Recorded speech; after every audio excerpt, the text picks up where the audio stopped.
Under the Speaker's announced policy of January 3rd, 2001, the Chair recognizes the gentleman from Texas, Mr. Paul, for 60 minutes. Thank you, Mr. Speaker. I ask unanimous consent to revise and extend my remarks. Without objection.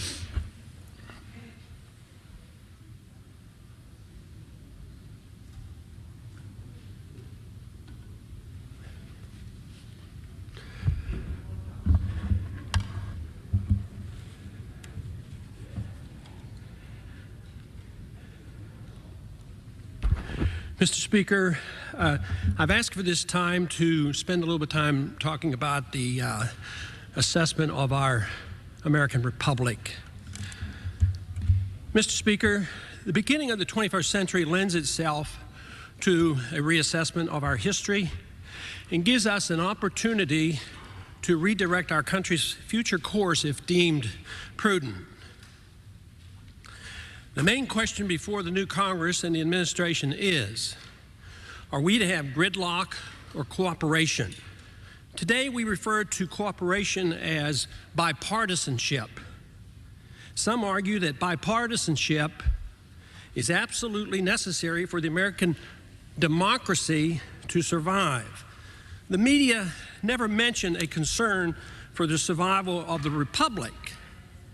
But there are those who argue that left-wing interventionism should give no ground to right-wing interventionism, that too much is at stake. The media are demanding the Bush administration and the Republican Congress immediately yield to those insisting on higher taxes and more federal government intervention for the sake of national unity. Because our government is neatly split between two concise philosophic views. But if one looks closely, one is more likely to find only a variation of a single system of authoritarianism, in contrast to the rarely mentioned constitutional, non-authoritarian approach to government. The big debate between the two factions in Washington boils down to nothing more than a contest over power and political cronyism, rather than any deep philosophic differences. The feared gridlock anticipated for the 107th Congress will differ little from the other legislative battles in recent Congresses. Yes, there will be heated arguments regarding the size of budgets, local versus federal control, private versus government solutions, but a serious debate over the precise role for government is unlikely to occur. I do not expect any serious challenge to the 20th century consensus of both major parties that the federal government has a significant responsibility to deal with education, health care, retirement programs, or managing the distribution of the welfare state benefits. Both parties are in general agreement on monetary management, environmental protection, safety, and risks, both natural and man-made. Both participate in telling others around the world how they must adopt a democratic process similar to ours as we police our worldwide financial interests.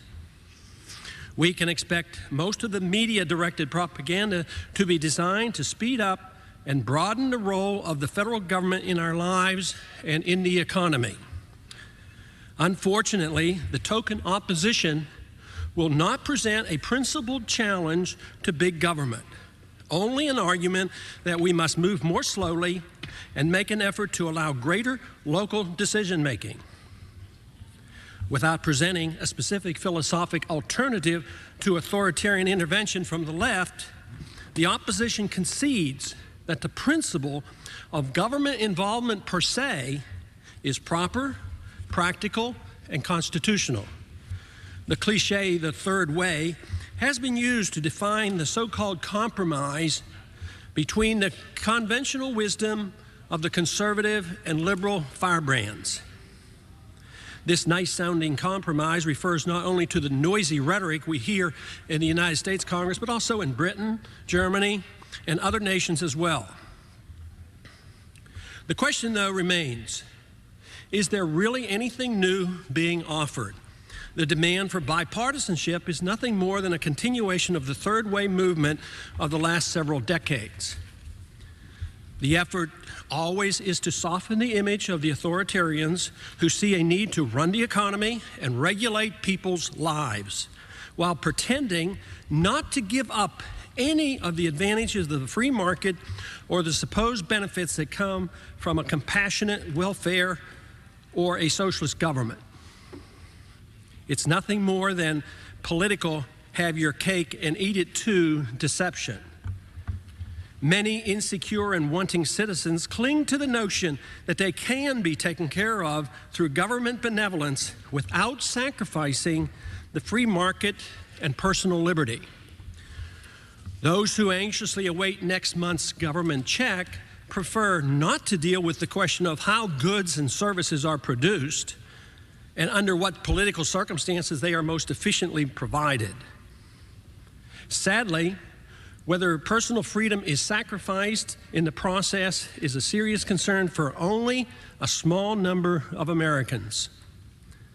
The third way, a bipartisan compromise that sounds less confrontational and circumvents the issue of individual liberty, free markets, and production, is an alluring but dangerous alternative. The harsh reality is that it is difficult to sell the principles of liberty to those who are dependent on government programs. And this includes both the poor beneficiaries as well as the self-serving wealthy elites who know how to benefit from government policies. The authoritarian demagogues are always anxious to play on the needs of people made dependent by a defective political system of government intervention while perpetuating their own power. Anything that can help the people to avoid facing the reality of the shortcomings of the welfare warfare state is welcomed. Thus, our system is destined to perpetuate itself until the immutable laws of economics bring it to a halt at the expense of liberty and prosperity. Third-way compromise or bipartisan cooperation can never reconcile the differences between those who produce and those who live off others. It will only make it worse. Theft is theft, and forced redistribution of wealth is just that. The third way, though, can deceive and perpetuate an unworkable system when both major factions endorse the principle. In the last session of the Congress, the majority party, with bipartisan agreement, increased the labor, health, and human services and education appropriation by 26% over the previous year, 9 times the rate of inflation. The Education Department alone received $44 billion, nearly double Clinton's first educational budget of 1993. The labor, HHS, and education appropriation was $34 billion more than the Republican budget had authorized. Already the spirit of bipartisanship has prompted the new administration to request another $10 billion, along with more mandates on public schools. This is a far cry from the clear constitutional mandate that neither the Congress nor the federal courts have any authority to be involved in public education. The argument that this bipartisan approach is a reasonable compromise between the total free market of local government or local government approach and that of a huge activist centralized government approach may appeal to some, but it is fraught with great danger. Big government clearly wins. Limited government and the free market lose. Any talk of a third way is nothing more than propaganda for big government. It is no compromise at all. The principle of federal government control is fully endorsed by both sides, and the argument that the third way might slow growth of big government falls flat. Actually, with bipartisan cooperation, government growth may well accelerate. How true bipartisanship works in Washington is best illustrated by the way a number of former members of Congress make a living after leaving Congress. They find it quite convenient to associate with other former members of the opposing party and start a lobbying firm. What might have appeared to be contentious differences when in office are easily put aside to lobby their respected party members. Essentially, no philosophic differences of importance exist. It's only a matter of degree and favors sought, since both parties must be won over. The differences they might have had while they were voting members of Congress existed only for the purpose of appealing to their different constituencies, not serious differences of opinion as to what the role of government ought to be. This is the reality of bipartisanship. Sadly, our system handsomely rewards those who lobby well and in a bipartisan fashion. Congressional service too often is a training ground or a farm system for the ultimate government service, lobbying Congress for the benefit of powerful and wealthy special interests. It should be clearly evident, however, that all the campaign finance reform and lobbying controls conceivable will not help the situation.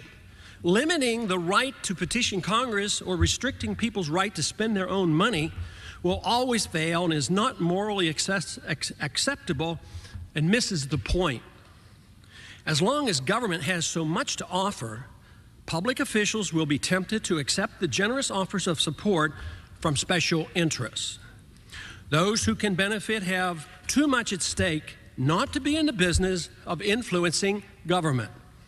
Eliminating the power of government to pass out favors is the only real solution. Short of that, the only other reasonable solution must come from members' refusal to be influenced by the pressure that special interest money can exert.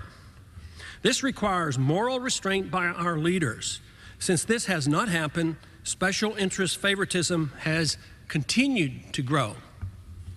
The bipartisanship of the last 50 years has allowed our government to gain control over half of the income of most Americans.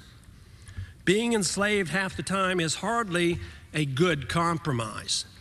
But supporters of the political status quo point out that, in spite of the loss of personal freedom, the country continues to thrive in many ways. But there are some serious questions that we as a people must answer. Is this prosperity real? Will it be long-lasting? What is the true cost in economic terms? Have we sacrificed our liberties for government security? Have we undermined the very system that has allowed productive effort to provide a high standard of living for so many? Has this system in recent years excluded some from the benefits that Wall Street and others have enjoyed? Has it led to needless and dangerous U.S. intervention overseas and created problems that we are not yet fully aware of? Is it morally permissible in a country that professes to respect individual liberty to routinely give handouts to the poor and provide benefits to the privileged and rich by stealing the fruits of labor from the hard-working Americans? As we move into the next Congress, some worry that gridlock will make it impossible to get needed legislation passed. This seems highly unlikely. If big government supporters found ways to enlarge the government in the past, the current evenly split Congress will hardly impede this trend and may even accelerate it. With a recession on the horizon, both sides will be more eager than ever to cooperate on expanding federal spending to stimulate the economy, whether the fictitious budget surplus shrinks or not. In this frantic effort to take care of the economy, promote education, save Social Security, and provide for the medical needs of all Americans, no serious discussion will take place on the political conditions required for a free people to thrive. If not, all efforts to patch the current system together will be at the expense of personal liberty, private property, and sound money.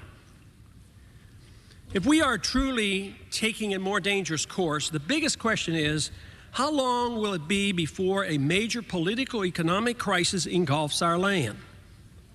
That, of course, is not known and certainly not necessary. if we as a people, and especially the Congress, understand the nature of the crisis and do something to prevent the crisis from undermining our liberties. We should instead encourage prosperity by avoiding any international conflict that threatens our safety or wastefully consumes our needed resources. Congressional leaders do have a responsibility to work together for the good of the country.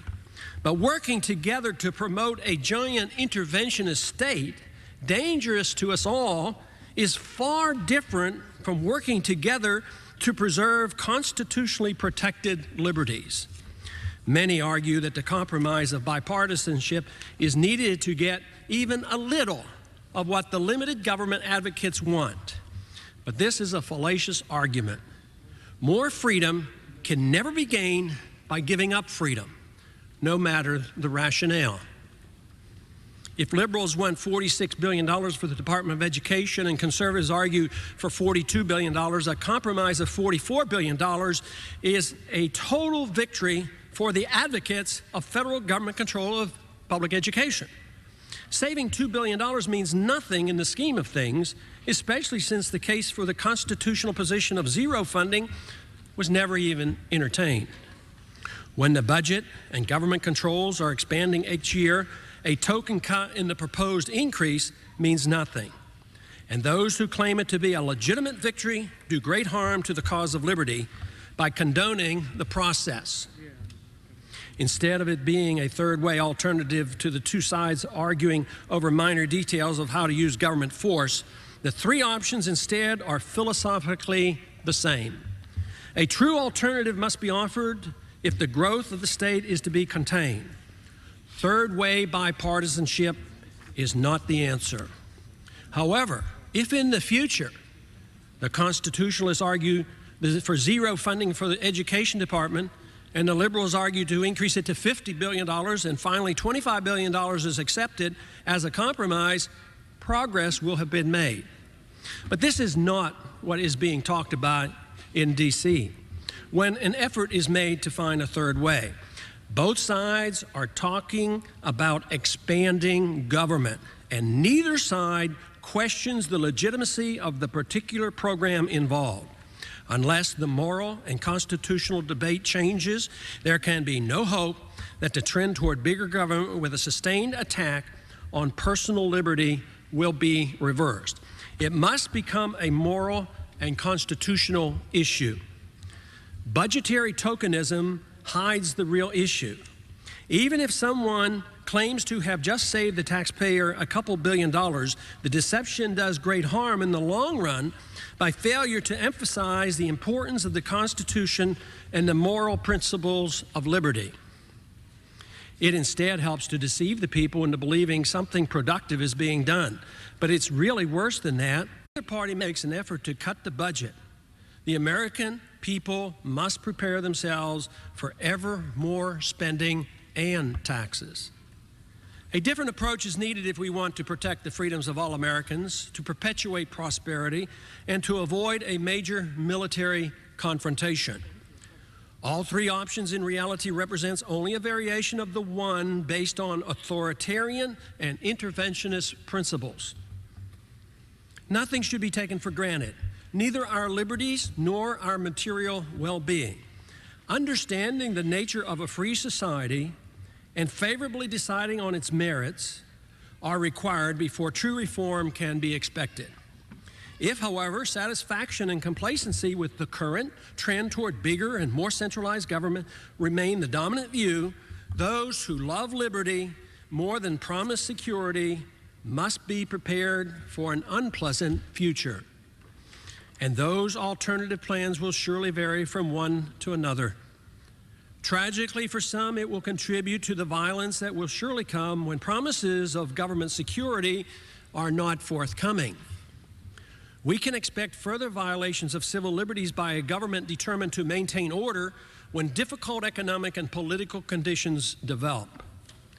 But none of this needs occur if the principles that underpin our republic, as designed by the founders, can be resurrected and reinstituted. Current problems that we now confront are government-created and can be much more easily dealt with when government is limited to its proper role of protecting liberty instead of promoting a welfare fascist state. There are reasons to be optimistic that the principles of the Republic, the free market, and respect for private property can be restored. However, there remains good reason as well to be concerned that we must confront the serious political and economic firestorm seen on the horizon before that happens. My concerns are threefold: the health of the economy, the potential for war, and the coming social discord. If our problems are ignored, they will further undermine the civil liberties of all Americans. The next decade will be a great challenge to all Americans. The booming economy of the last 6 years has come to an end. The only question remaining is how bad the slump will be. Although many economists express surprise at the sudden and serious shift in sentiment, others have been warning of its inevitability. Boom times built on central bank credit creation always ends in recession or depression. But central planners, being extremely optimistic, hope that this time it will be different, that a new era has arrived. For several years, we've heard the endless nostrum of a technology and productivity-driven paradigm that would make the excesses of the 1990s permanent and real. Arguments that productivity increases made the grand prosperity of the last six years possible were accepted as conventional wisdom, although sound free market analysts warned otherwise. We are now witnessing an economic downturn that will, in all likelihood, be quite serious. If our economic planners pursue the wrong course, they will make it much worse and prolong the recovery. Although computer technology has been quite beneficial to the economy, in some ways these benefits have been misleading by hiding the ill effects of central bank manipulation of interest rates and by causing many to believe that the usual business cycle correction could be averted. Instead, delaying a correction that is destined to come only contributes to greater distortions in the economy, thus requiring an even greater adjustment. It seems obvious that we are dealing with a financial bubble now deflating. Certainly, most observers recognize that the NASDAQ was grossly overpriced. The question remains, though, as to what is needed for the entire economy to reach equilibrium and allow sound growth to resume. Western leaders for most of the 20th century have come to accept a type of central planning they believe is not burdened by the shortcomings of true socialist-type central planning. Instead of outright government ownership of the means of production, the economy was to be fine-tuned by fixing interest rates, that is, Fed funds rate, subsidizing credits, government-sponsored enterprises, stimulating sluggish segments of the economy, farming and the weapons industry, aiding the sick, Medicaid and Medicare, federally managing education, Department of Education, and many other welfare schemes. The majority of Americans have not yet accepted the harsh reality that this less threatening, friendlier type of economic planning is minimally more efficient than that of the socialist planners with their 5-year economic plans. We must face the fact that the business cycle with its recurring recessions, wage controls, wealth transfers, and social discord are still with us and will get worse unless there is a fundamental change in economic and monetary policy. Regardless of the type, central economic planning is a dangerous notion. In an economic downturn, a large majority of our political leaders believe that recession's ill effects can be greatly minimized by monetary and fiscal policy. Although cutting taxes is always beneficial, spending one's way out of a recession is no panacea. Even if some help is gained by cutting taxes or temporary relief given by an increase in government spending, they distract from the real cause of the downturn: previously pursued faulty monetary policy. The consequences of interest rate manipulation in a recession, along with tax and spending changes, are unpredictable and do not always produce the same results each time they're used. This is why interest rates of less than 1% and massive spending programs have not revitalized Japan's economy or her stock market. We may well be witnessing the beginning of a major worldwide economic downturn, making even more unpredictable the consequence of conventional Western-style central banking tinkering. There's good reason to believe that Congress and the American people ought to be concerned and start preparing for a slump that could play havoc with our federal budget and the value of the American dollar. Certainly, the Congress has a profound responsibility in this area. If we ignore the problems or continue to endorse the economic myths of past generations, our prosperity will be threatened. But our liberties could be lost as well if expanding the government's role in the economy is pursued as the only solution to the crisis. It's important to understand how we got ourselves into this mess. The blind faith that wealth and capital can be created by the central bank creating money and credit out of thin air, using government debt as its collateral, along with fixing short-term interest rates, is a myth that must one day be dispelled. All the hopes of productivity increases in a dreamed about new era economy cannot repeal eternal economic laws. The big shift in sentiment of the past several months has come with a loss of confidence in the status of the new paradigm. If we're not careful, the likely weakening of the U.S. dollar could lead to a loss of confidence in America and all her institutions. U.S. political and economic power has propped up the world economy for years. Trust in the dollar has given us license to borrow and spend way beyond our means. But just because world conditions have allowed us greater leverage to borrow and inflate the currency than otherwise might have been permitted, the economic limitations of such a policy still exist. This trust, however, did allow for a greater financial bubble to develop and dislocations to last longer compared to similar excesses in less powerful nations. There is one remnant of the Bretton Woods gold exchange standard that has aided U.S. dominance over the past 30 years. Gold was once the reserve all central banks held to back up their currencies. After World War II, the world central banks were satisfied to hold dollars, still considered to be as good as gold, since internationally the dollar could still be exchanged for gold at $35 an ounce. When the system broke down in 1971 and we defaulted on our promises to pay in gold, chaos broke out. By default, the dollar maintained its status as the reserve currency of the world. This is true even to this day. The dollar still represents approximately 77% of all world central bank reserves. This means that the United States has license to steal. We print the money and spend it overseas, while world trust continues because of our dominant economic and military power. This results in a current account and trade deficit so large that almost all economists agree that it cannot last. The longer and more extensive the distortions in the international market, the greater will be the crisis when the market dictates a correction. And that's what we're starting to see. When the recession hits full force, even the extraordinary power and influence of Alan Greenspan and the Federal Reserve, along with all other central banks of the world, won't be able to stop the powerful natural economic forces that demand equilibrium. Liquidation of unreasonable debt and the elimination of the overcapacity built into the system and a return to trustworthy money and trustworthy government will be necessary. Quite an undertaking. Instead of looking at the real cost and actual reasons for the recent good years, politicians and many Americans have been all too eager to accept the newfound wealth as permanent and deserved, as part of a grand new era. Even with a national debt that continues to grow, all the talk in Washington was about how to handle the magnificent budget surpluses.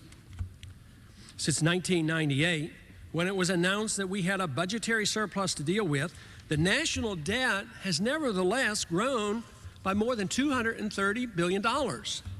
albeit at a rate less than in the past, but certainly a sum that should not be ignored. But the really big borrowing has been what the U.S. as a whole has borrowed from foreigners to pay for the huge deficit we have in our current account. We are now by far the largest foreign debtor in the world and in all of history. The convenient arrangement has allowed us to live beyond our means and, according to long understood economic laws, must end. A declining dollar confirms that our ability to painlessly borrow huge sums will no longer be cheap or wise. During the past 30 years in the post-Bretton Woods era, worldwide sentiment has permitted us to inflate our money supply and get others to accept the dollar as if it were as good as gold. This convenient arrangement has discouraged savings, which are now at an historic low.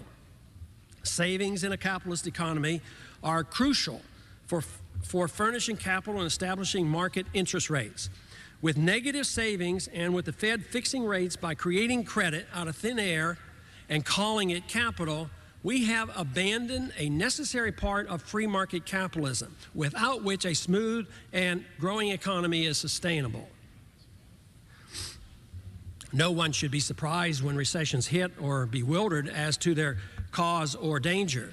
The greater surprise would be the endurance of an economy fine-tuned by a manipulated central bank and a compulsively interventionist Congress.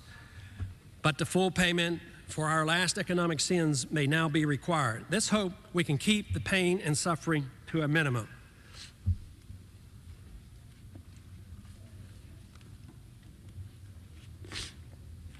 The most recent new era of the 1990s appeared to be an answer to all politicians' dream: a good economy, low unemployment, minimal price inflation, a skyrocketing stock market with capital gains tax revenue flooding the Treasury, thus providing money to accommodate every special interest demand. But it was too good to be true. It was based on an inflated currency and massive corporate, personal, and government borrowing. A recession was inevitable to pay for the extravagance that many knew was an inherent part of the new era, understanding that abundance without commensurate amount of work was not achievable. The mantra now is for the Fed to quickly lower short-term interest rates to stimulate the economy and alleviate a liquidity crisis. This policy may stimulate a boom and may help in a mild downturn, but it doesn't always work in a bad recession. It actually could do great harm, since it could weaken the dollar, which in turn would allow market forces instead to push long-term interest rates higher.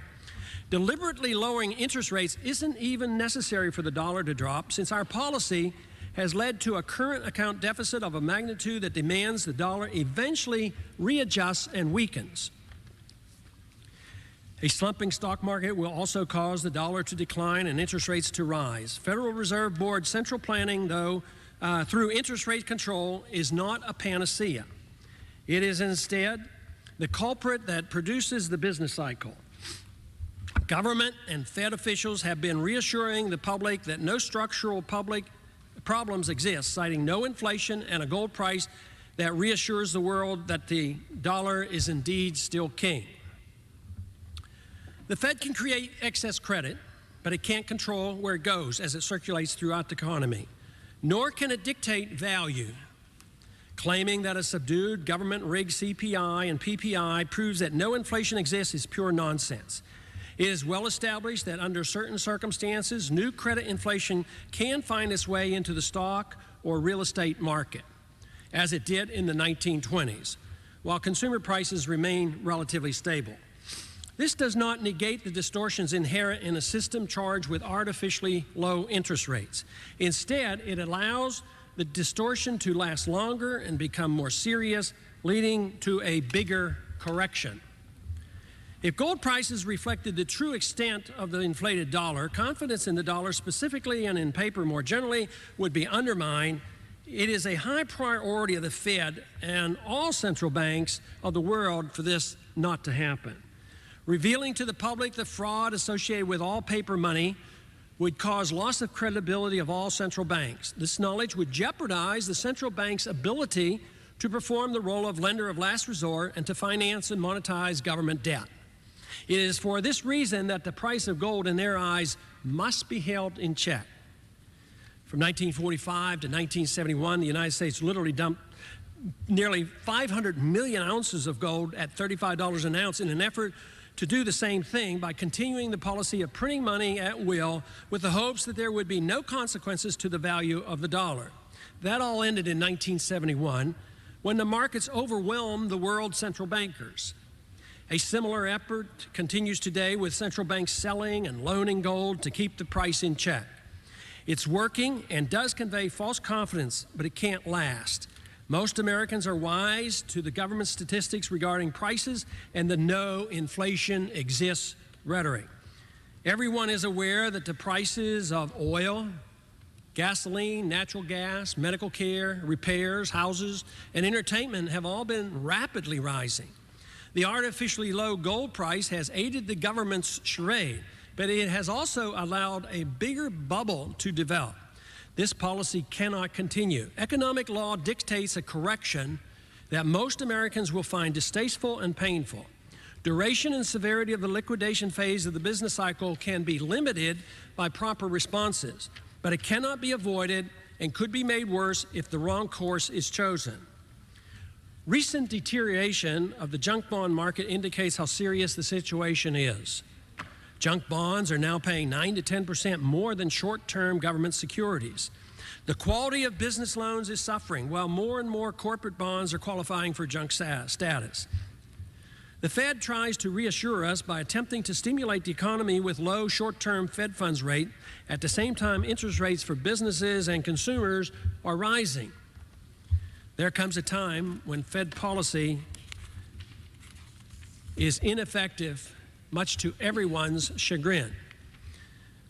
Micromanaging the economy effectively for a long period of time, even with the power of a central bank wields, is an impossible task. The good times are ephemeral and eventually must be paid for by contraction and renewed real savings.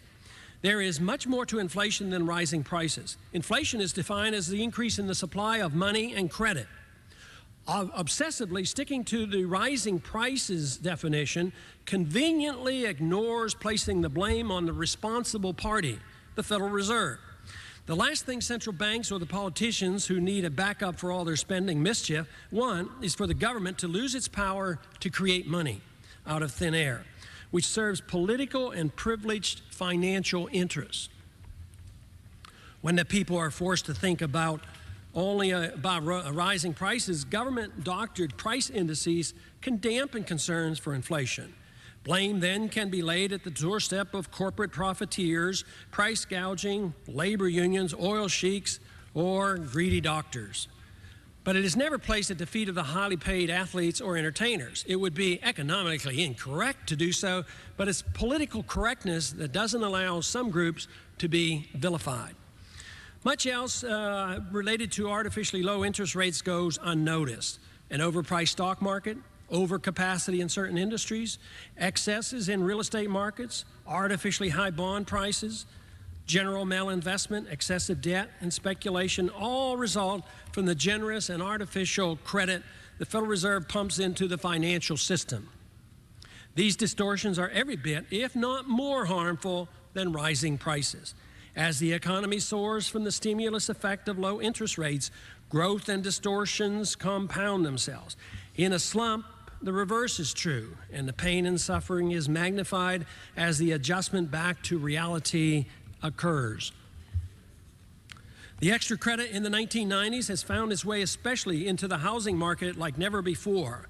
Government-sponsored enterprises, in particular Freddie Mac and Fannie Mae, have gobbled up huge sums to finance a booming housing market. GSE securities enjoy implicit government guarantees which have allowed for a generous discount on most housing loans. They have also been the vehicles used by consumers to refinance and borrow against their home equity to use these funds for other purposes, such as investment in the stock market. This has further undermined savings by using the equity that builds with price inflation that homeowners enjoy when money is debased. In addition, the Federal Reserve now buys and holds GSE securities as collateral in their monetary operations. These securities are then literally used as collateral for printing Federal Reserve notes. This is a dangerous precedent. If monetary inflation merely raised prices and all prices and labor costs moved up at the same rate, and it did not cause disequilibrium in the market, it would be of little consequence. But an inflation is far more than rising prices. Creating money out of thin air is morally equivalent to counterfeiting. It is fraud and theft because it steals purchasing power from the savers and those on fixed incomes. That in itself should compel all nations to prohibit it, as did the authors of our Constitution. Inflation is socially disruptive in that the management of fiat money, as all today's currencies are, causes great hardships. Unemployment is a direct consequence of the constantly recurring recessions. Persistent rising costs impoverish many as the standard of living of unfortunate groups erodes. Because the pain and suffering that comes from monetary debasement is never evenly distributed, certain segments of society actually benefit. In the 1990s, Wall Streeters thrived while some low-income, non-welfare non-homeowners suffered with rising costs for fuel, rent, repairs, and medical care. Generally, one should expect the middle class to suffer and to literally be wiped out in a severe inflation. When this happens, as it did in many countries throughout the 20th century, social and political conflicts become paramount when finger-pointing becomes commonplace by those who suffer looking for scapegoats. Almost always, the hostility is inaccurately directed. There is a greater threat from the monetary mischief than just the economic harm it does. The threat to liberty resulting when economic strife hits and finger-pointing increases should concern us most. We should never be complacent about monetary policy. We must reassess the responsibility Congress has in maintaining a sound monetary system. In the 19th century, the constitutionality of a central bank was questioned and challenged. Not until 1913 were the advocates of a strong federalist system able to foist a powerful central bank on us while destroying the gold standard. This banking system, which now serves as the financial arms of Congress, has chosen to pursue massive welfare spending and a foreign policy that has caused us to be at war for much of the 20th century. Without the central bank creating money out of thin air, our welfare state and worldwide imperialism would have been impossible to finance. Attempts at economic fine-tuning by monetary authorities would have been impossible without a powerful central bank. Propping up the stock market as it falters would be impossible as well. But the day will come when we will have no choice but to question the current system. Yes, the Fed does help to finance the welfare state. Yes, the Fed does come to the rescue when funds are needed to fight wars and for us to pay the cost of maintaining our empire. Yes, the Fed is able to stimulate the economy and help create what appears to be good times. But it's all built on an illusion. Wealth cannot come from a printing press. Empires crumble and a price is eventually paid for arrogance toward others. And booms inevitably turn into busts. Talk of a new era these past 5 years had many believing, including Greenspan, that this time it really would be different. And it may indeed be different this time. The correction could be an especially big one, since the Fed-driven distortion of the past 10 years plus the lingering distortions of previous decades have been massive. The correction could be made big enough to challenge all our institutions, the entire welfare state, Social Security, foreign intervention, and our national defense. This will only happen if the dollar is knocked off its pedestal. No one knows if that is going to happen soon or later. But when it does, our constitutional system of government will be challenged to the core. Ultimately, the solution will require a recommitment to the principles of liberty, including a belief in sound money, when money once again will be something of value rather than pieces of paper or mere blips from a Federal Reserve computer. In spite of the grand technological revolution, we are still having trouble with a few simple, basic tasks: counting votes, keeping the lights on, or even understanding the sinister nature of paper money. Mr. Speaker, I yield back the balance of my time, and I will continue this in special order tomorrow. Does the gentleman yields back his time. Yes.